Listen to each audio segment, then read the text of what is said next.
नमस्ते दोस्तों, आप सुन रहे हैं स्टडी वर्ल्ड क्लासेस झांसी का करंट अफेयर्स पॉडकास्ट। जहां हम करंट न्यूज को ऐसे समझाते हैं कि एग्जाम में भूलना इम्पॉसिबल हो जाए।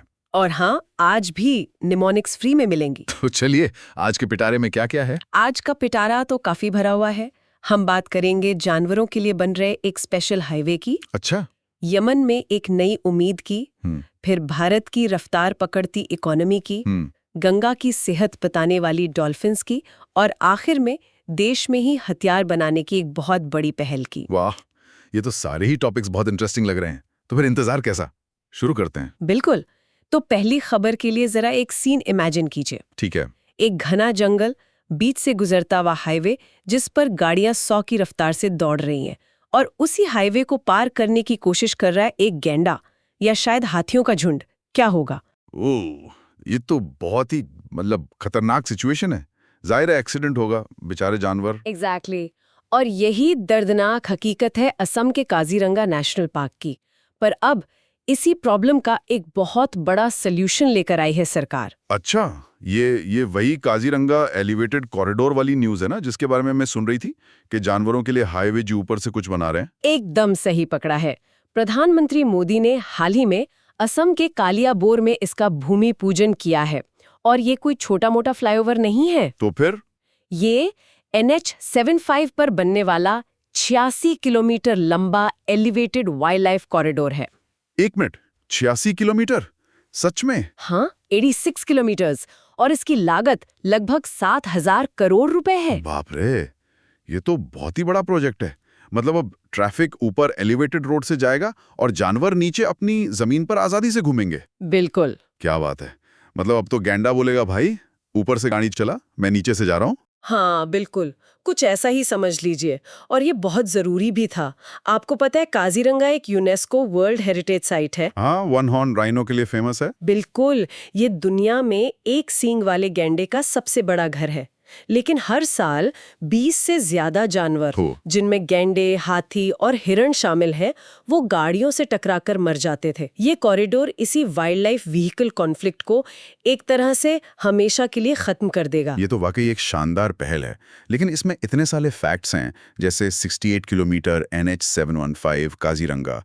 एग्जाम के टाइम पे ये सब याद कैसे रहेगा? कोई जुगाड़ है? जुगाड़ तो है ही, इसीलिए तो हम हैं। इसके लिए एक सिंपल सा मुम्मोनिक है, ई-लाई-कॉर। ई-लाई-कॉर, ये कैसे काम करेगा? देखिए, बहुत आसान है। ई से एलिफेंट सेफ और गैंडे भी। ठीक है, ई से एलिफेंट सेफ। एल से long 86 kilometre. Long 86 kilometre, okay. I से इंफ्रास्ट्रक्चर और एनवायरनमेंट का बैलेंस। ये इंपॉर्टेंट है। और COR से corridor over road. Elephant safe, long 86 kilometre, infrastructure, environment balance, corridor over road. अरे वाह, ये तो दिमाग में छप गया। बस। अच्छा, अब इसका एग्जाम एंगल समझाइए। प्रीलिम्स में तो शायद सीधे सीधे फैक्ट्स पूछ लेंगे, लेकिन मेंस में इसे कहाँ यूज कर सकते? बहुत अच्छा सवाल है। देखिए, प्रीलिम्स में तो सीधा पूछेंगे ये कॉरिडोर किस नेशनल पार्क में है, तो काजीरंगा। किस हाईवे पर है, NH715, और लंबाई। लेकिन मेंस के लिए ये गोल्ड माइन है। हाँ। GS पेपर 3 में सस्टेनेबल डेवलपमेंट, इंफ्रास्ट्रक्चर प्लानिंग और एनवायरनमेंट कंजर्वेशन, इन सब पर ये एक बेहतरीन एग्जाम्पल है। सही बात है। आप इसे सरकार की एक्ट ईस्ट पॉलिसी के कॉन्टेक्स्ट में नॉर्थ ईस्ट के विकास और बायोडाइवर्सिटी कंजर्वेशन के जवाब में भी कोट कर सकते हैं। समझ गई। मतलब ये सिर्फ एक पुल नहीं, बल्कि विकास और पर्यावरण के बीच संतुलन का एक जीता जागता मॉडल है। तो क्विक रिवीजन के लिए एक लाइन में, काजीरंगा में जानवरों की सुरक्षा के लिए 86 किलोमीटर लंबा एलिवेटेड कॉरिडोर बनेगा, जो इंफ्रास्ट्रक्चर और पर्यावरण के सामंजस्य का एक अनूठा मॉडल है। परफेक्ट। अब अगले टॉपिक पर चलें। जरूर। अब भारत से निकलकर चलते हैं इंटरनेशनल वाटर्स की तरफ। एक ऐसे देश की बात करते हैं जो पिछले कई सालों से मुश्किलों और जंग में घिरा हुआ है, यमन। यमन सुनते ही रेड सी, हूती विद्रोही, जहाजों पर हमले, यही सब दिमाग में आता है। वहां क्या कोई नई उथल पुथल हुई है? उथल पुथल के बीच एक नई उम्मीद जगी है। शाह मोहसिन मोहम्मद अल जिंदानी को यमन का नया प्रधानमंत्री नियुक्त किया गया है। अच्छा, नए प्रधानमंत्री? हाँ, इसे ऐसे समझिए कि एक परिवार में सालों से भयानक लड़ाई चल रही है, और अब उस परिवार के कुछ समझदार लोगों ने मिलकर एक अनुभवी व्यक्ति को घर का मुखिया बना दिया है, ताकि बातचीत से शांति लाई जा सके। अरे, इतने साल से लड़ाई चल रही है। मैं तो सोचती थी कि ये हाल ही में शुरू हुआ है। किसके बीच है ये लड़ाई? ये लड़ाई लगभग 1 दशक से चल रही है। एक तरफ है ईरान समर्थित हूती विद्रोही जिनका राजधानी सना पर कब्जा है, और दूसरी तरफ है अंतर्राष्ट्रीय स्तर पर मान्यता प्राप्त सरकार जिसे सऊदी अरब का समर्थन है। ओ, तो ये प्रॉक्सी वॉर जैसा है। बिल्कुल। इसी बीच प्रेसिडेंशियल लीडरशिप काउंसिल मतलब पीएलसी, जो कि सरकार चलाने वाली बॉडी है, उसने ये नियुक्ति की है ताकि शांति हो सके। हाँ, ताकि सरकार को फिर से मजबूत किया जा सके और लोगों तक ह्यूमैनिटेरियन एड यानी मानवीय सहायता पहुंचाई जा सके। बाप रे, ये तो बहुत ही कॉम्प्लिकेटेड लग रहा है।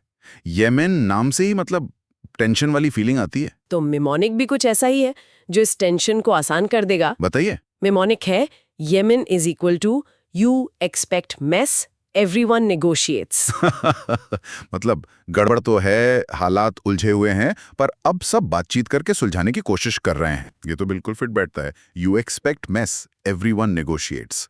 अच्छा, ये सब तो ठीक है, पर भारत के लिए ये क्यों इंपॉर्टेंट है? एग्जाम में हमसे क्या पूछा जाएगा? देखिए, प्रीलिम्स के लिए नए पीएम का नाम शाये अल जिंदानी और पीएलसी के हेड रशाद अल अलीमी का नाम इंपॉर्टेंट हो सकता है। ठीक है। लेकिन मेंस के लिए इसका महत्व बहुत ज्यादा है। यमन में स्थिरता का सीधा असर रेड सी की शिपिंग सिक्योरिटी पर पड़ता है। बिल्कुल, जहां से हमारे जहाज गुजरते हैं। एग्जैक्टली। भारत का यूरोप के साथ ज्यादातर ट्रेड इसी रास्ते से होता है, तो गल्फ रीजन की स्टेबिलिटी, मैरिटाइम सिक्योरिटी, इन सभी पहलुओं से यमन में शांति भारत के लिए बहुत जरूरी है। अच्छा, तो मतलब वहाँ की शांति हमारी इकोनॉमी और सुरक्षा से सीधे तौर पे जुड़ी है।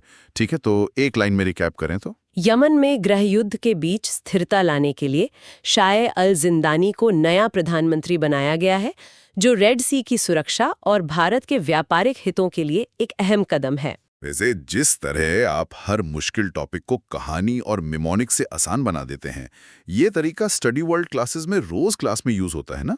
हाँ बिल्कुल, क्योंकि हमारा फोकस है रट्टा नहीं, रीजनिंग और रिकॉल। सिलेक्शन कोइंसिडेंस नहीं होता, उसके पीछे एक सही तरीका होता है। चलिए अब वापस देश में आते हैं। इकोनॉमी के मोर्चे पर कोई अच्छी खबर है क्या? अच्छी नहीं, बहुत अच्छी खबर है। IMF यानी इंटरनेशनल मॉनेटरी फंड ने कहा है कि भारतीय अर्थव्यवस्था अब सिर्फ चलेगी नहीं, दौड़ेगी। दौड़ेगी? मतलब क्या कहा है IMF ने? IMF ने फोरकास्ट किया है, यानी अनुमान लगाया है कि फाइनेंशियल ईयर 2026 में भारत की GDP ग्रोथ 7.3% रहेगी। 7.3%? हाँ, और मजे की बात यह है कि इसी दौरान हमारे पड़ोसी देश चाइना की ग्रोथ सिर्फ 4.6% रहने का अनुमान है। वाह, 7.3%, ये तो जबरदस्त है। मतलब चाइना की रफ्तार धीमी हो रही है और इंडिया कह रहा है अभी तो पार्टी शुरू हुई है। हाँ, बिल्कुल। पर ये हो क्यों रहा है? अचानक ऐसा क्या हुआ? इसके पीछे कई बड़े कारण हैं। सबसे बड़ा है हमारी स्ट्रॉन्ग डोमेस्टिक डिमांड, मतलब हमारे देश के लोग ही काफी खरीदारी कर रहे हैं। अच्छा। साथ ही पब्लिक और प्राइवेट इन्वेस्टमेंट भी बढ़ रहा है, और हमारा सर्विसेज एक्सपोर्ट जैसे IT सर्विसेज दुनिया में धूम मचा रहा है।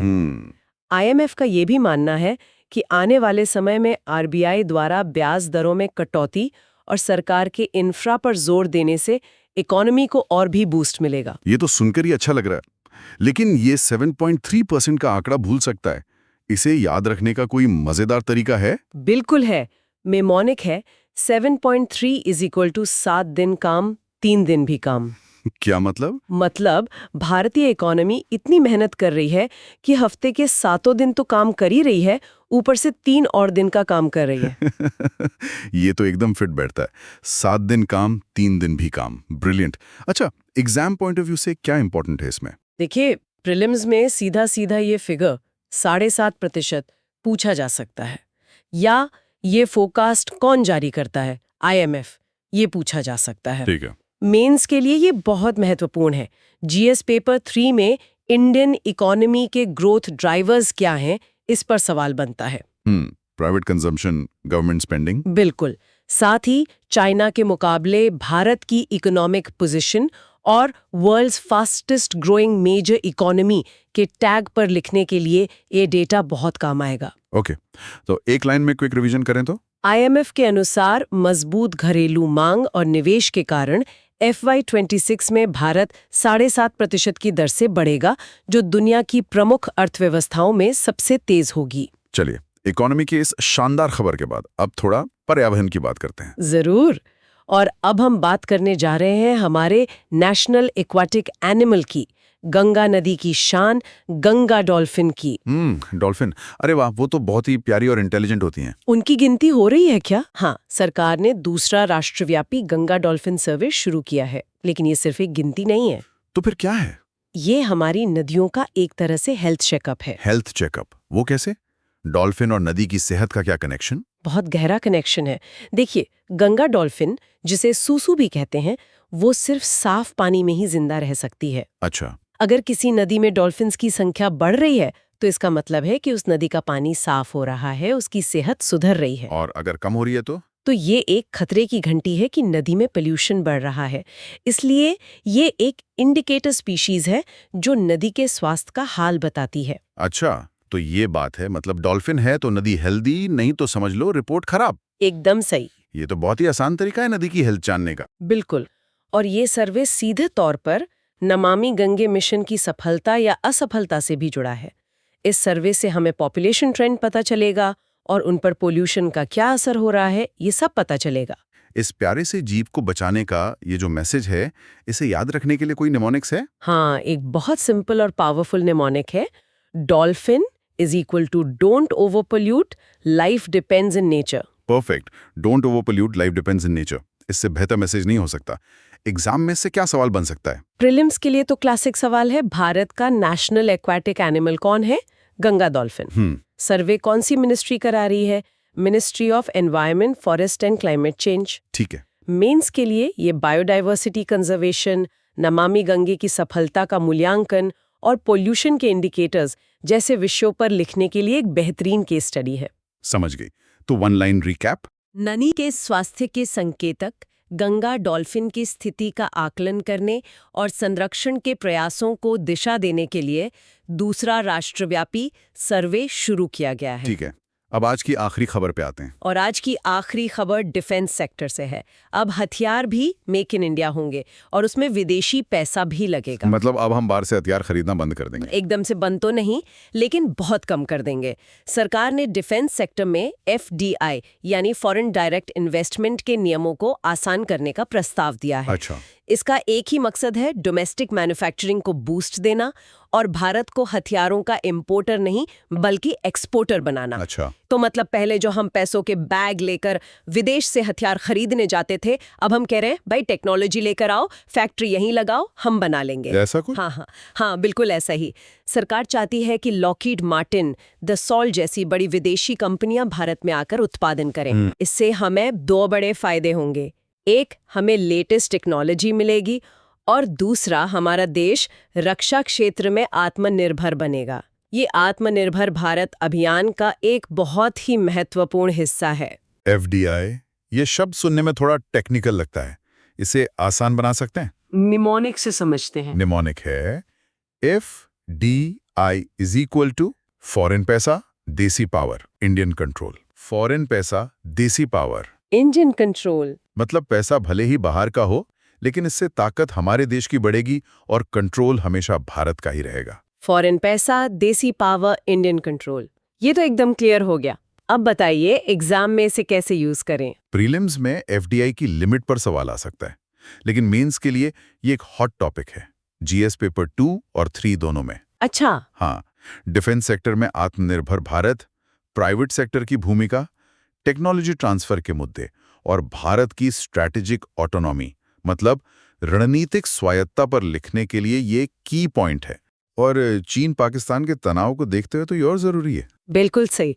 तो फाइनल रिकैप, आत्मनिर्भर भारत को बढ़ावा देने के लिए रक्षा मंत्रालय ने घरेलू विनिर्माण और टेक्नोलॉजी ट्रांसफर को आकर्षित करने के लिए FDI नियमों को आसान बनाने का प्रस्ताव दिया है। तो दोस्तों, आज के करंट अफेयर्स यहीं तक। अगर आज की बातें, ये मिनमोनिक्स और एक्सप्लेनेशंस आपको थोड़े से भी क्लियर लगे हों, तो समझ लीजिए ये तरीका स्टडी वर्ल्ड क्लासेस झांसी का है। यहाँ आपको सिर्फ करंट अफेयर्स ही नहीं, polity, geography, history, economy, science, हर सब्जेक्ट को एग्जाम ओरिएंटेड ऑडियो और क्लासेस में इसी तरह कवर किया जाता है। चाहे आप UPSC की तैयारी कर रहे हो या PCS, SSC या कोई और स्टेट एग्जाम। हमारा गोल सिंपल है, सिलेक्शन तक आपका साथ निभाना। और ऐसे ही subject wise audio, polity, geography, history बहुत जल्द आ रहे हैं। अगला ऑडियो होगा इंडियन पॉलिटी, कॉन्स्टिट्यूशन के ट्रिकी आर्टिकल्स और ज्योग्राफी में मैप बेस्ड क्वेश्चंस बिना रट्टे। तो जुड़े रहिए स्टडी वर्ल्ड क्लासेस के साथ। स्टडी वर्ल्ड क्लासेस, जहां प्रिपरेशन को डायरेक्शन मिलती है। Selection is a process and we are part of it.